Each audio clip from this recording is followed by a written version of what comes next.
我是未来银行行长胡瓜，我是乡里 Sandra，是未来银行里面很多现金大家用智慧提款。是今天的主题是最聪明好声音。哎呦，来，首先介绍是星期天，你好。星期天呢是知名的配音员 YouTuber， 他的频道不得了，52万订阅。哎呦，哇，你以前是配音出身吗？对，我是在网络发机的配音员。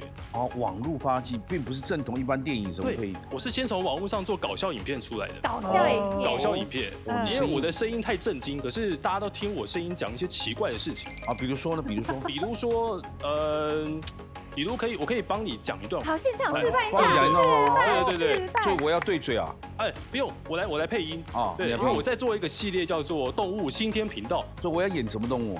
啊，鸽子。鸽子。你现在你的嘴怎么了？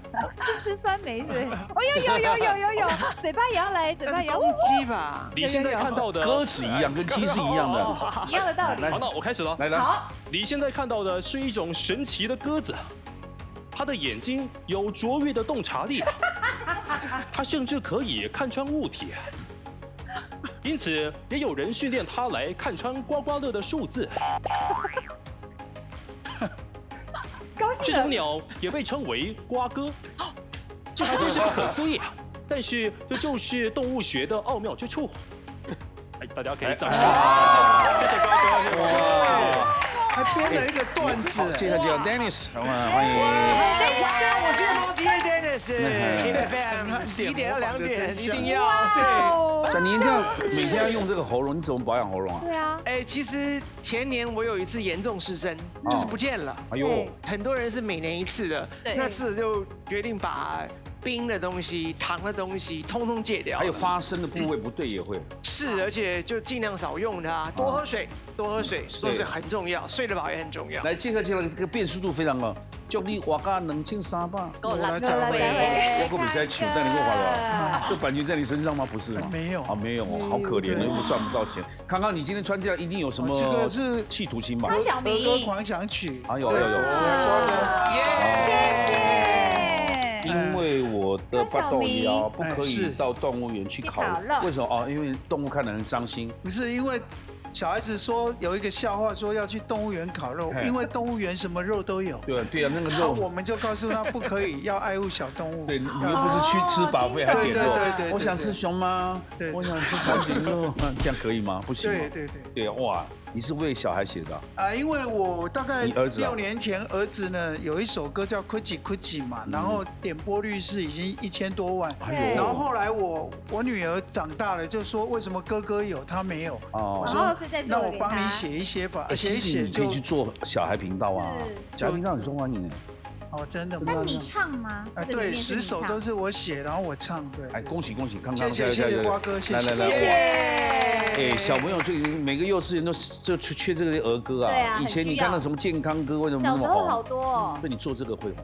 哦，谢谢瓜哥。接下来罗文玉你好。各位朋友大家好，客家一国，我是罗文玉，大家好。客家歌王。客家那位也都。高雄米农。高雄美浓。米农啊，半条。哎，是半条。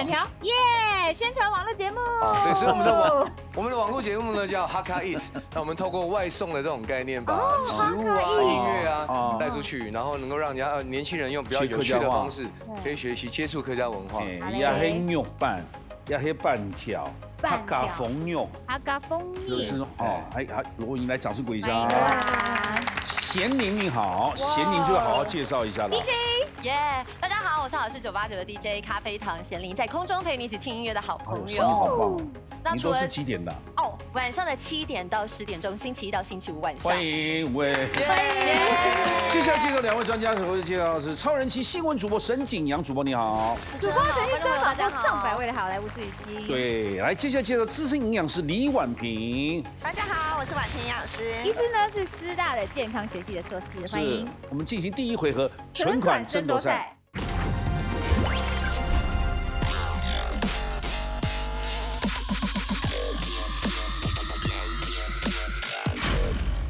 存款争夺赛，欢迎各位最聪明的好声音，在这一回合呢轮流作答，每答对一个答案就是2000元。这个回合有5万元，大家加油，抢完为止。这第一题由沈景阳主播来举圈或叉，请出题。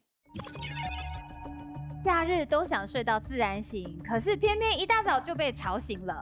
根据网络4万声量的调查，请问令人最难以忍受的居家噪音前10名有哪些呢？请抢答。来，星期天。有一些家电电器，像是看电视的声音呢。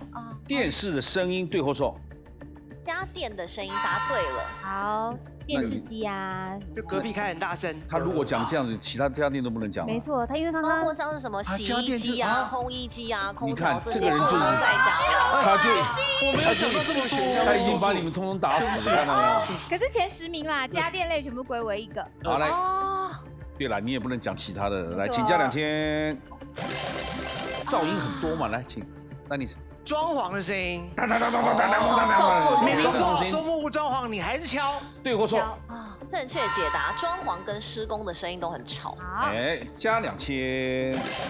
康康。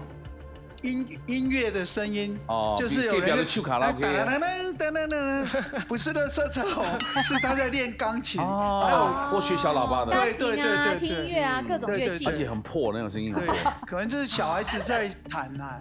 正确解答，演奏和唱歌这些都蛮吵的，音乐跟唱歌，还有加2000。好，我应该是小朋友脚步弹跳的声音，叮叮咚咚，叮叮咚咚。然后你上去找你小孩子，没有啊，他没有在动啊。你一下来叮叮咚咚，叮叮咚咚，就你拿东西顶他。哎，对或错？答对了。来，请加2000。哎，好像有一次名人也是为了这个问题嘛，对，隋唐对不对？对，被人家控诉是小孩子。可是他们说有时候不是直接，因为大楼会有共振，有时候你不知道是哪一家发出来的。对，就印在了他身边啊，不是？有的时候。听说4楼那个水管是会有一个声音的。哦，4楼为什么特别是4楼？网络写的。哦，水管那边转弯。但是有一些楼，我们先不要探讨，因为答案还有可能在里面。不要讲出来。你们把它讲完都不能用啊，贤玲。好，我觉得应该是那种公车的声音，因为我自己住在马路边，然后现在公车停下来，它要开门，它都有警示音，滴滴滴滴，然后那个穿透力十足。啊，公车站旁边的，来对或错？答对了，就是交通工具的声音啊。那这样怎么办？叫汽车、摩托车也不能讲了。还有火车、飞机，你不能讲2000，那不算吗？请忍住啊，不然你们会没答案的。今天又到我了。是。夫妻吵架的声音。正确解答。你是讲夫妻吵架还是砍杀的声音？夫妻吵架包含但并不限于砍杀。哦，请加2000。有。哦。哎 ，Dennis。路上有时候会有一些活动。哎呦。尤其在试音的时候，以前我住华山呢。不是有些音乐节吗？对，早上起来开始试那个 PA， 尤其是打鼓那个每个鼓咚咚咚咚咚咚咚，要试那音嘛。然后一大早因为中午的表演嘛，来，对我说。答错。哦，为什么不在10名？哦，因为你不住在那附近的话就没有这个问题。所以其他没关系，就那少数会在那边。像我之前搬去是在学校旁边，我看房子的时候都暑假嘛，结果我一去开学了，我每天要睡觉前都还动啊，我知道。学校以前我住的学校后面早上7、8点就要升旗啦。对啊，还有那广播机，有时候停车。对啊，现在还有吗？因为你去看的时候是暑假，他没有这些，然后对一开学就会啊。搬进去的时候开学。哎，对我说。我没有要讲这个。我刚在闲聊是不是？那你讲。你答案是他的。你的答案是什么？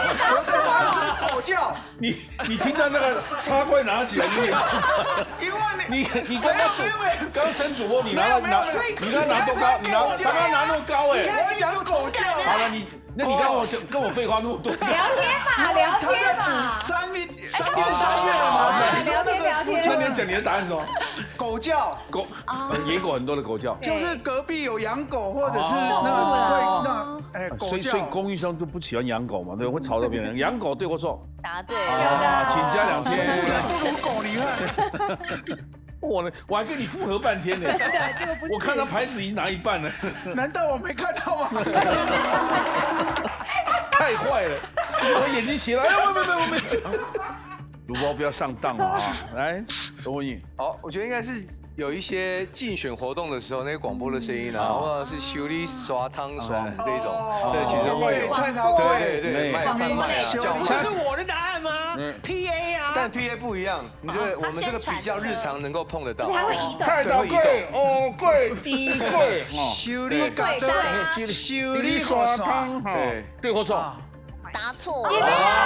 修理手上好像不是每个人家里附近都有啦。一台车开来开去了。他讲普遍性的啦，前10名呐，因为养狗普第遍性都会有嘛哈。对，要特定。来，请说。好，那我猜是冷气滴水，咚咚咚咚，那种有频率性的会很恼人。来，对或错？没有，也没有。那个就属于刚刚那个你那冷气滴水滴到那么大声是什么河流？你知道一定频率，像我这样子的人啊，我隔壁栋的人的闹钟响我会听到，然后我因为我耳朵太对我高敏，耳朵太好，所以我觉得那是很恼人。你是异能哦。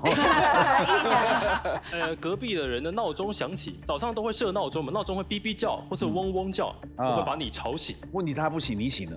对，来有没有？答错也没有。哎，刚刚剩一个喽。小孩子在哭，对或错？也没有。不在这边没关系，你们还总共5个人抢了14000啊哈。主播来补充有哪些？刚刚贤玲有点可惜，她本来讲对，她改了答案。那个拖鞋的脚步声其实也包含在这个里面。然后还有一些公寓的那种，就是有些人关门的时候下手比较凶一点。对，就碰这种开关门的声音，然后再来应该还有一个很多人都听过那个移动家具的声音，会那种滴那种声音。我跟你讲，楼上有时候打扫就对，对，跟骑摩托车一样的。接下来这一题，我们李婉萍营养师来举圈或叉，请出题神者。去 KTV 嗨唱，隔天喉咙沙哑好难受，请问吃哪些食物可以有效的帮助润喉？请抢答。来，谢玲。罗汉果。这几天。柠檬。柠檬对或错？哎，答案是 OK 的，没有问题。请加2000。它是有维他命 C 的原因吗？对，因为它有维他命 C 哈。那除非呢，比如说刚好你很不幸，你又胃食道逆流的人，那这时候柠檬汁有没有？它比较酸，它反而会刺激它的喉咙不舒服。对，可是如果说你在正常状况之下，我们的黏膜里头它其实有一层是所谓的胶原蛋白，所以它也需要维他命 C 帮助它。所以是而且水分又多。丹尼斯 ，Dennis。杨桃。杨桃对或错？答案是对哈，杨桃可以生津止渴，而且它的水分含量多，所以也是一个非常好对于润喉的一个好水果。以前有那个黑面菜嘛，对不对？杨桃汁。哎，刚刚想不出来了。蜂蜜对或错？蜂蜜也非常好，蜂蜜它的质地里头其实非常的润滑，而且它其实喝下去以后会在我们的声带，还有包含我们的胃包含我们的食道，它其实都会有一层薄薄的黏膜，就像是怎么样，你保护你擦了凡士林，你就比较不容易受伤。罗你。我觉得应该是他的刚选的好朋友，罗汉果的好朋友彭大海。彭大海对或错？没错，答案对是我们常见哈。对，来加2000。来，香菜。香菜，对，因为这是一个长辈传给我的秘方，他就说，当你失声的时候，你可以吃香菜，没有声音，伤声的时候，声音沙哑的时候，你就可以吃香菜煮水，那佐一点冰糖会润喉，真的？对，可以开嗓，这个我实测过，还不错。对或错？好，答案是对那解释一下，因为其实我们香菜，你看它很绿，对不对？所以它有一个维生素 A 含量非常的丰富那我们其实声带的第一层组织，它其实就是一个上皮的组织，它就很需要维生素 A 所以有时候古时候的一些小秘诀、小方法，其实是出乎你意料，它其实是有帮助的。这几天。水梨，我刚才想要讲水梨炖水梨，答案对。水梨不是这样吃啊，水梨还炖什么？炖冰糖。对，就是水梨炖冰糖那其实会建议就是水梨要炖其实重点是那个炖，为什么？因为第一个炖的时候把水分给逼出来，再来，对，你可以炖一下没关系。对，好，那再来呢，炖的时候呢，它其实是比较温热，而且不是那么的烫这样子给你。荆棘。荆棘，宜兰来的特优啊，宜兰的名产，对，荆棘对或错？荆棘是对的哦，哈，我们说这个遇到酸哈，生津止渴，那你知道就是你的口水就会跑出来，那声带这个时候其实它要湿润，好，所以其实这个有帮助的。是的，来，请加2000。刚刚枇杷。对嘛，川贝枇杷膏嘛，枇杷对或错？对，答案是对的啊。它不用做枇杷膏，枇杷也可以的。枇杷也可以，但是其实大家知道，那个枇杷膏并不是我们吃的枇杷的果肉，它是叶子，所以你其实真的比较有效。为什么要吃枇杷膏？是因为它是用叶子熬煮出来的。来，请加2000。好，我的答案是萝卜。我配的做对了，我配的，因为我们客家人其实都会腌制一些东西嘛，然后譬如老的萝卜，成年的你拿来泡，成年萝卜其实30年、40年的最有用，或煮汤都可以。对，但你都不知道对不对？我完全不知道是红还白。对，菜已经放3-4年，那个还很贵哎。不过还有一种是新鲜的白萝卜，如果你跟蜂蜜一起酿啊，其实泡水也是可以。你是老萝卜还是新鲜萝卜？哦，有差吗？好，那精准，我们要精准医学嘛，精准。好，新鲜萝卜好，新鲜萝卜对或错？哇，厉害啊，瓜哥，我其实正要想要问他是新鲜的还是菜脯类的，对，我让它精准一点嘛。没错啊，那解释一下，因为其实白萝卜它的含水量很高，就像刚才的概念一样，你的水分多能够让它滋润，可是因为当你变成菜脯的时候，它脱水，它变干了，所以它其实并没有办法帮助我们这个声带的滋润度增加。好，6000了，现在还有16000，加油！银耳就是白木耳，银耳对，银耳对或错？银耳其实效果没有那么好。对，如果你是银耳汤，其实是 OK 的。为什么？你一定会觉得想说银耳湿湿的，对不对？但是它的那个湿度，它其实是比较不能够留在你的喉咙里头，感觉湿，但是它并不是真的就是那个湿会透出来的湿。接下来星期天，柳橙对或错？柳橙是对的因为柳橙也是含水量高的水果但是要提醒如果你胃食道逆流导致的这个所谓的声音比较嘶哑，那柳橙汁它就不太适合了。胃食道逆流反而不能吃柳橙。没错，虽然它维他命 C 很高，可是因为它的 pH 值其实是比较偏低的，柠檬也不行哦。对，一样，就是柑橘类就比较不适合这样子。好，来，请加2000。没，他答对了嘛？但你是。苹果，答案是对的苹果也可以，对，苹果也可以的你说要打成汁，还是说这样吃？其实都可以。张学友在2004年的《活出生命》演唱会，一边唱歌还得一边吃苹果，对不对？那个YouTube 上有没有看？原来是因为这样啊！我们会觉得说他怎么那么狂妄？为什么唱歌要吃果苹果？后来还有讲解这件事情，我有看那个影片。正式进行的时候是他唱歌坐在椅子上吃苹果，对，唱2句，然后间奏就吃。我们心里说，你唱的歌跟苹果有什么关系？你坐在那吃苹果。后来他解释了。潮水那一次，对，来加2000。来，番茄对或错？好，番茄其实它可以，但是一样，胃食道逆流的人就是不要，因为它真的会让你的胃食道逆流会更严重。对，包含番茄酱番茄汁但是等到你的胃食道逆流变好的时候，其实番茄反而是有助于预防胃食道逆流。你看不看我们这个节目怎么会知道？有的东西是时间点。以前我们老师是合唱团的老师，然后我们去比赛唱歌，他就叫我们吃番茄，结果大家都拉肚子。但是喉咙还是因为你吃太多太寒了，所以你喉咙是对的，但是你肚子还是了解。来，请加2000。好的。泡的红茶。答案是错因为其实当你这个声带有一些状况的时候我们就是不要喝含有咖啡因的东西因为它也是一种刺激，所以就不太建议还有1万块，大家继续抢，星期天没有了西红柿不是番茄，就是番茄，就是生姜。答案是错，但我好奇你真的有这样吃过吗？不可能因为我们吃姜母鸭，然后会收起来。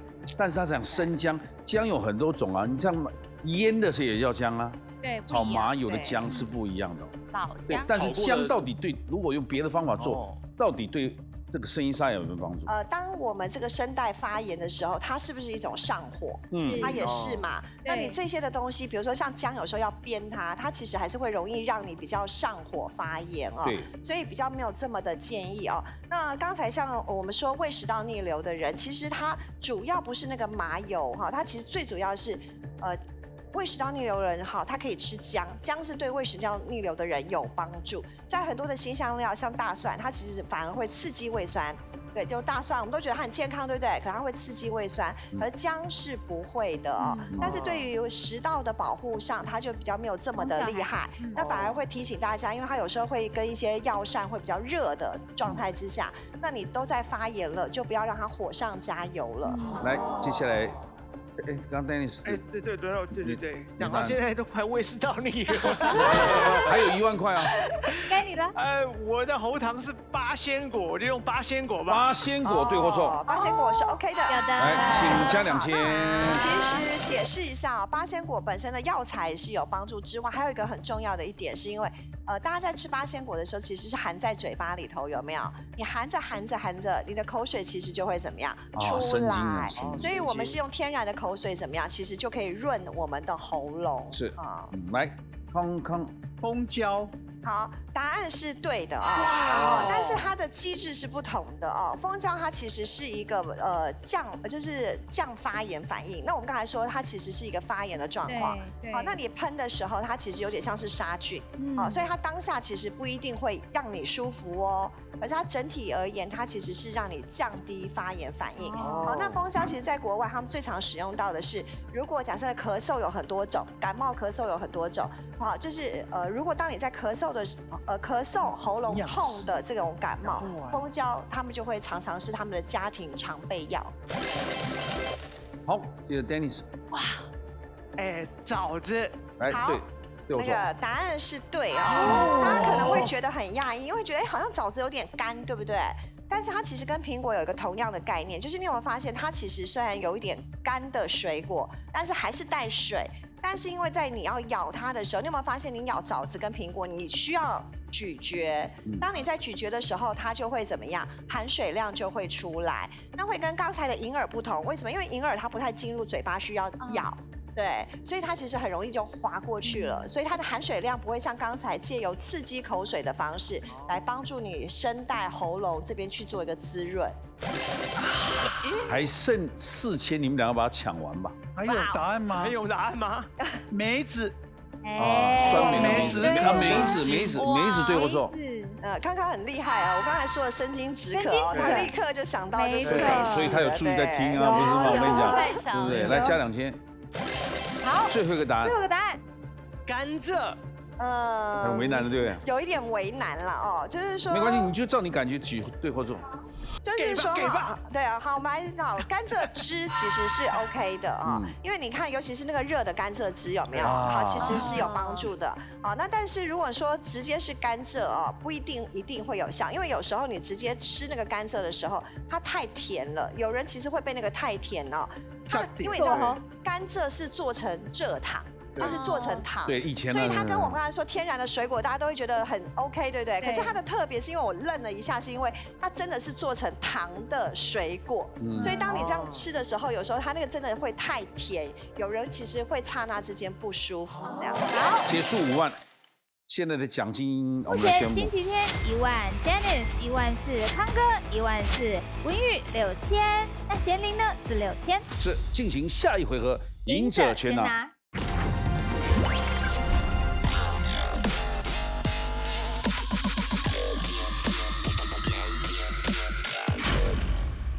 赢者全拿。这回合呢，同时作答，累积奖金，总共进行3轮，每一轮最后留下来那位可以把奖金全部入户，赢者全拿。这是最后的决战啦，总共进行3轮，第1轮第1题，请出题。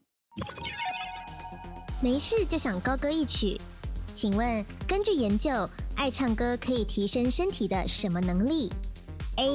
免疫力 ，B. 生育能力。请作答。怎么会有2个选生育能力的？刚刚为什么跟生育能力有关？因为这个身体那个唱歌啊，身体就会好嘛。哦，各方面就活络。对，而且生育能力有时候这个声音出来的跟唱歌一样很像。哦，你不是儿歌专辑吗？是。那每一个儿童都是由生育能力出来的嘛？对哦，因为 Dennis 也是一样吗？你选择的也是生育能力。那你写这个 B 是什么意思？因为就想说就乱回答一个。星期天来，你选什么？我选免疫力，是因为你唱歌一定会动到身体嘛，对不对？跳森巴的时候会怎样？运动到淋巴。哦，你说那个身上的就是等于耗尽在台上要很多的体力嘛，又要唱又要跳的。正确答案是 A 免疫力。其实法兰克福大学有进行研究哦，他们就找了一个专业的合唱团，那成员呢演唱前后1小时，检测他们的血液，发现大多数的状况下呢，你排练之后，你免疫系统里面抗体作用这个蛋白质的数量明显的增加，特别是你唱到自己喜欢歌曲的时候，你会很开心，你大脑会释放类似吗啡的激素哦，激发免疫球蛋白跟对抗压力的糖皮质激素。是的，所以唱歌呢可以让你心情更好，还可以增强你的免疫系统。2位请到旁边坐一下，谢谢。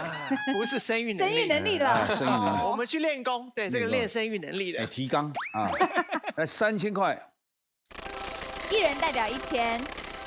下一题请出题。除毛已经成为现代人美容的重点之一，但是为什么自己刮毛会越刮越粗呢 ？A. 新长的都是粗毛 ；B. 粗的地方没刮掉。请作答。哦，2个人选 A， 新长的都是粗毛。来，文宇，就感觉应该是之前刮过的，就刮完了嘛，但其实你没有刮到。然后可能搞不好它下次再长出来，或其他的一起长会变更粗，就越长越粗，越长越粗。所以大家都会说什么刮毛会越刮越粗，不要刮。简宁说粗的地方没刮掉。对，其实因为我知道，就是你刮掉的地方，是因为可能你的刀片有一个方向性。那其实粗的地方是因为它斜切面，所以是你没刮掉的地方。新长出来的毛并不会比较粗。正确答案是 B， 粗的地方没刮掉，这个是一个对，觉得什么越刮越粗，其实是一个谬论哦。事实上是因为毛发生长的形状呢是远端部分比较细，然后靠近你身体比较粗，像个竹笋这种感觉，所以你刮的时候是刮掉细的地方，那它这样往前移的时候，粗的地方就推到外面啦，并不是它越长越粗，而是那个部分本来就是比较粗的。被切掉的那个地方推出来之后，你觉得会是粗的？对，视觉问题。来，请增加1000。你们这一轮有4000块，请进贤玲的账户。快耶！你们请回来。因为都四个阵亡留一个了嘛哈。对。接下来进行第2轮喽，第2轮请出题。夏天是赏萤火虫的季节，赏萤时不要开手电筒，请问原因是什么呢 ？A. 影响萤火虫交配。B. 把萤火虫吓死。请作答。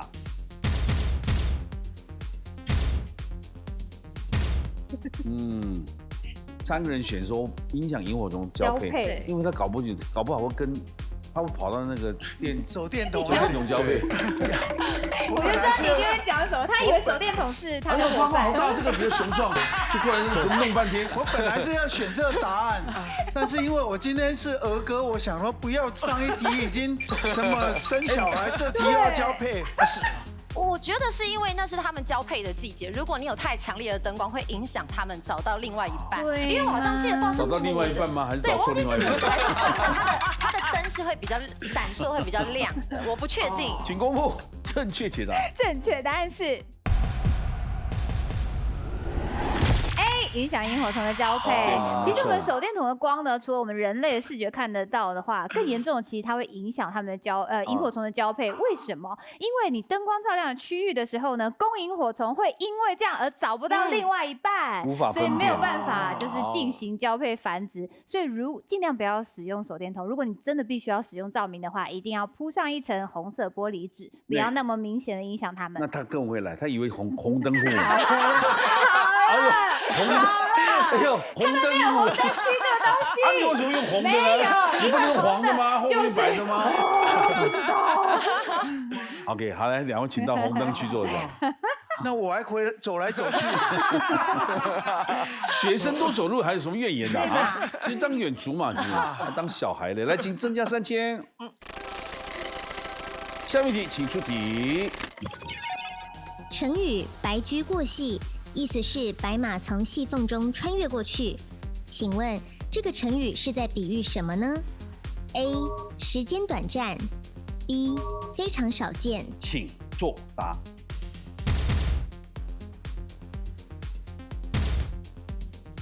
啊？还有人选 B 的？对，没念书嘛，对不对？来，贤宁解释给他听。好，就是但是详细的解释怎么讲我不知道，但是我知道白驹过隙，它就讲是时间非常快，然后就如同缝隙一般，少少的一点点，就过去了。这一段会跟上一段一样重播，他去做一下有会。哎呀，请公布正确解答。正确答案是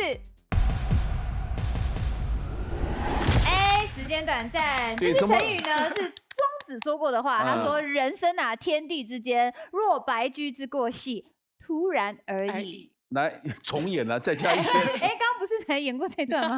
一模一样，加1000不一样的姿势，谁胜负了？4000块，请进贤宁。14000哦，飞上来。可是因为你们这个朋友的智商的问题，玩得好快哦，加了2次，还跟那2个一样。而且你不会坐太久，2位请回来。又回来了。怎么2段以为重播了？大家没有重播，是2轮啦。题目不一样哎。进行第3轮，请出题。吃错早餐可能会让你上班昏昏欲睡，请问早餐吃什么会让你容易打瞌睡 ？A. 铁板面 B. 即食鸡胸肉。请作答。请作答。你能不能团结一点啊？你能不能团结一点？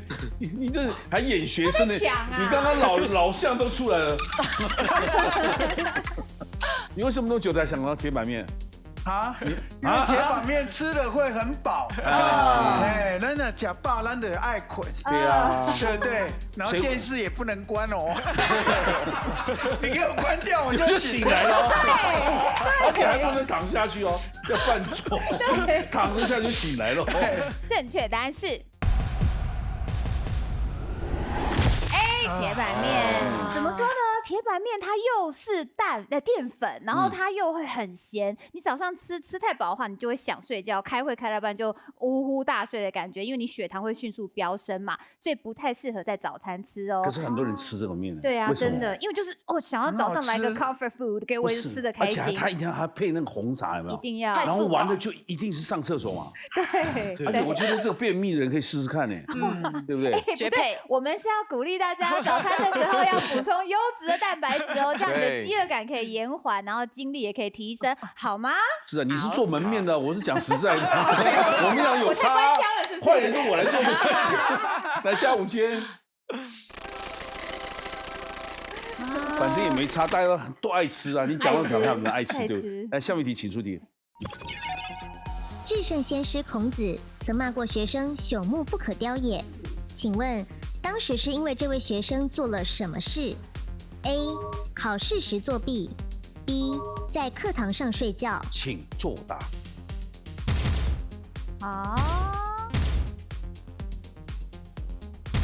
哟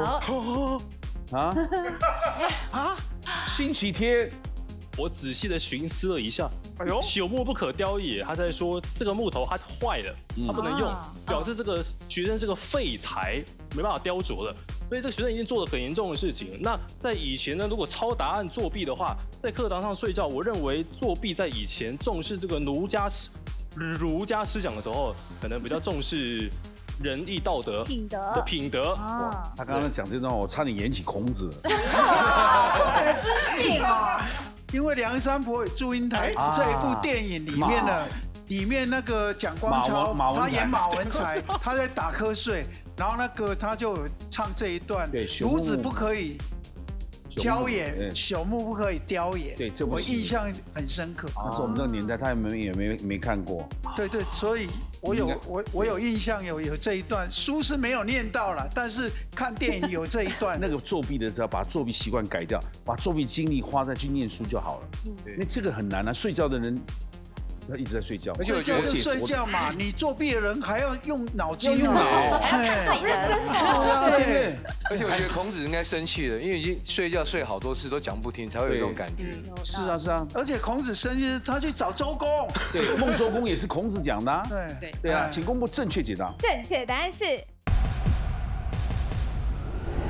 B 在课堂上睡觉，这是因为孔子他的学生宰予他非常的懒，然后讲也讲不听。有一次在孔子的课堂上，他就睡着了。那时候呢，至圣先师非常的生气，他觉得说，哎呀，你呢如果很认真学习也就算了，你是无心学习，这个罪过可大啦。朽木不可雕也，粪土之墙不可污也。可是如果说真的，孔子讲课，我们应该都会睡觉嘛。因为古人讲话那个很难，我们很难。我觉得刚刚朽木他哥讲话，你现在都快睡着了，你就快睡着。那前几天请休息一下，来4000，好，给9天了。来，下一题，请出题。原本啤酒都会用绿色瓶子来装，但是为什么后来某些厂牌会开始用棕色的瓶子来装啤酒 ？A. 看起来更好喝 ；B. 避免啤酒变质。请作答。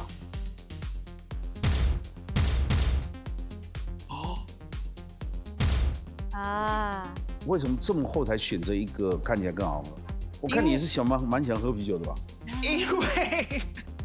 因为我是 Fast and Furious 的超级粉丝哦，那他们一直在 promote 那个 C 牌的啤酒哦，那就记得以前台啤好像是绿的嘛，海尼根也是绿的嘛，可是 C 牌它是透明瓶嘛，对不对？因为我有痛风嘛，他说不能喝啤酒嘛，那人家说啤酒只能喝海尼根就没有痛风，应该是海尼根的老板讲的，那后来。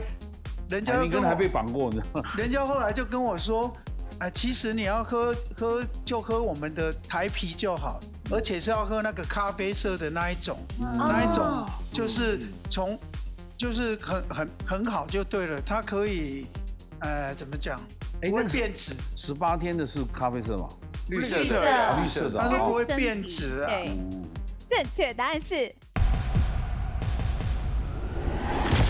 避免啤酒变质哦。其实19世纪中期开始，绿色当时是很便宜也很常见的颜色。我们常常就是把啤酒就装进绿色罐子里嘛。但是1930年呢，有人研究出来，如果把啤酒装到棕色的里面，它的味道会更好一点哦。因为光线直接照到绿色的酒瓶里面的时候，会起一些化学作用，味道就没有那么好了。所以之后大家都开始用棕色啤酒。对 ，Dennis 跟罗文玉呢，请休息。来，现在有个好玩的地方。决胜题哈，1000加2000，哇！坐，康康跟咸宁的奖金是一模一样哦。就下一题，请出题。成语花枝招展形容女子打扮美丽，请问原本是形容什么样的女生 ？A. 戴饰品的女生 ，B. 裹小脚的女生。请作答。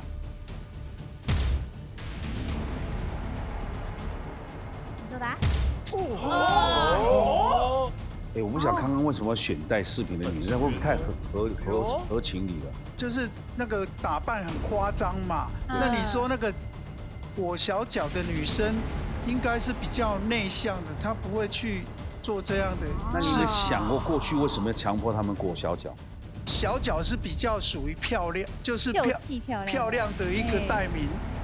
代替啊，假设说你太胖了，那为什么胖就不能漂亮嘛？因为瘦就代表那个苗条好看。咸宁呢？好，其实一开始我的思维也是先想说要戴饰品的女生，因为通常我们叮叮当当就是希望大家多看我。可是后来我想，如果是古代的话，我们应该会是裹小脚，因为你要找到一个如意郎君，然后很漂亮的等待别人来开启你的下半身。那是不是裹小脚走起路来会比较摇曳生姿？对，大脚的走路，会不好看。所以那个花枝，所以我觉得那个花枝招展不是形容你穿金戴银，所以他想法跟我是一样的。来，请公布正确解答。正确答案是 B， 裹小脚的女生。其实明代小说《乔太守乱点鸳鸯谱》里面就有花枝招展这一句话哦。文中他是讲说，那女子啊的尖尖巧巧，凤头一对，露在她的裙子上裙之下呢，莲步轻盈，如花枝招展一般，形容缠小脚的女子呢走起路来婀娜多姿。那后来才演变成形容女子打扮的漂漂亮亮。来，请加1000。12000块，哇，3次都加到你身上呢，请加入贤宁26000。啊，毋庸置疑的，他就是我们今天的冠军，进行最终决战 Battle ATM。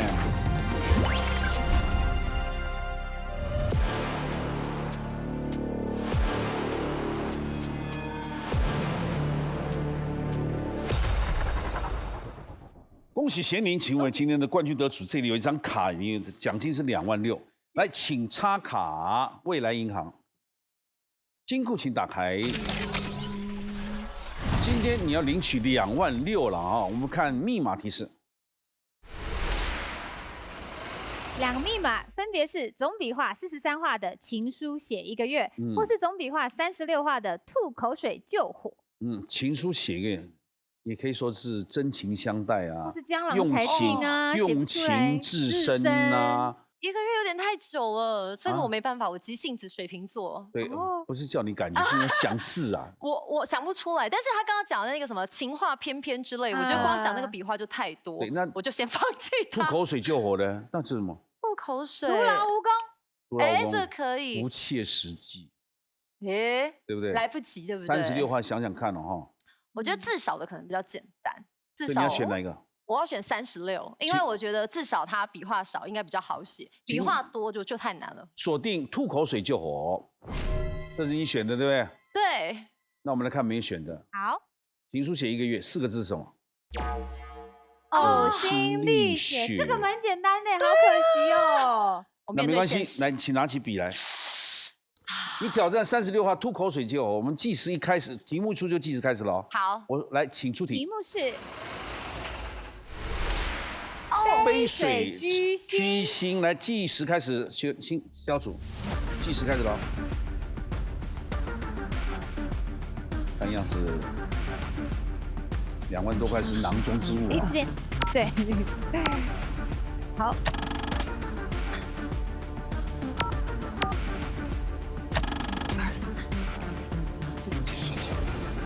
有没有这么简单的题目哦？哦，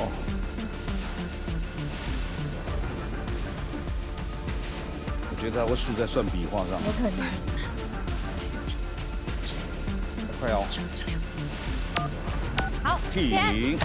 他用几秒？36，也就是说答错的时候，你还有24秒可以改。是。我们密码。08040716。0804怎么熟啊？好像打哪里了？08040716对或错？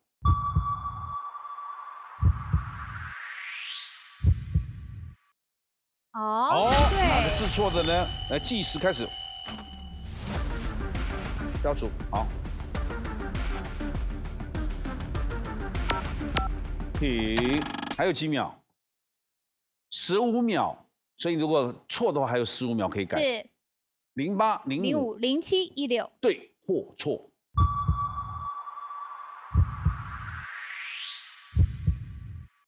还是不对？还是不对哦，想清楚哦，你还有几秒？请开始。好，计时开始。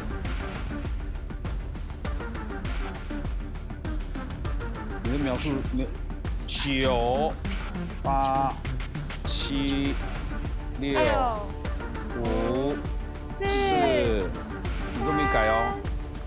2、1，没改了。我觉得心可能会算错话。对，因为这个草字头呢，就4画哦，是4画啊。我就觉得他是应该那里错。可是字都对哎。正确解答。哦，水是4。心没错哦，17的。对，是你水，你刚刚一直水本来是对的你又把它改了05了，对不对对？那你心又算错，就这2个关键，这2个是关键的。所以真正答案是杯水车薪远水救不了近火啊！你那一点水怎么有办法杯水车薪嘛？来，请关闭金库。太可惜了，太可惜了，拜拜，好接近哦。谢谢，来我们回去。哎，哇，呕心沥血可能还比较好写，对不对？可惜了，好像是。是，那杯水车薪看起来简单，其实我们后来才知道，草字头我们都会3画。3画。那个你看1、2、3、4，以前我们都1、2、3嘛。对啊。所以有时候简单的字那笔画就是算不了了，对不对？好，谢谢刚刚，谢谢大家，谢谢。晚上8点锁定，拜托 ATM， 把智慧变现，谢谢，感谢大家，谢谢，谢谢，谢谢你，康康加油，按支持什么？